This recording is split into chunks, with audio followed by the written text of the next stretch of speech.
I don't think people know quite as much about crab, even though Dungeness crab is really big in BC. As a fishery, I don't think we're terribly connected to it, but it's a huge fishery on our coast. A lot of crab is caught by small local fishermen, so we don't have terribly big boats on the coast. There's not a lot of corporate concentration in our fishery. It's a lot of family-owned vessels, and it really means that a lot of the benefit from crab fishing goes back into our communities. Hi, I'm Megan Eadie. I'm the Executive Director for the BC Crab Fishermen's Association. BC Crab represents commercial crab fishermen in BC. We do that by helping to market crab, also by working with the federal government on any fisheries management work. We also try and make the crab fishery as sustainable as possible.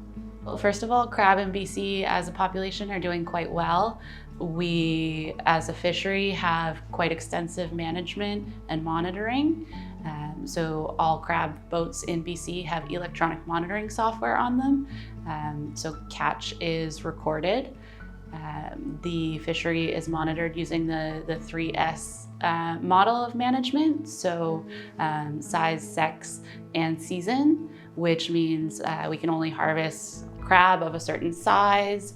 We can't harvest female crab, and we only harvest during certain times of the year. I would say marine planning and marine protected areas are a really big issue. The Northern Shelf bioregion marine protected areas in particular cover a really large portion of our commercial crabbing grounds. We've been pretty involved in any of the consultation. DFO has a lot of consultation upcoming, so they've established they've identified all of the sites that they want within the marine protected areas, and moving forward, they're going to be doing consultation on each site. So we'll be engaging with all of that on behalf of our harvesters. We would really like to see the sites that are in some of our prime fishing locations at least allowing crab fishing. A lot of MPAs do allow fishing of different types.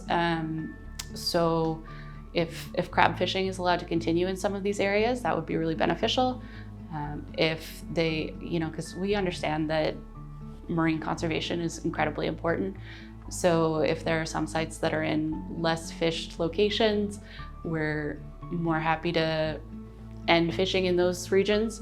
But yeah, ideally we would be allowed to continue to crab fish in most of these regions.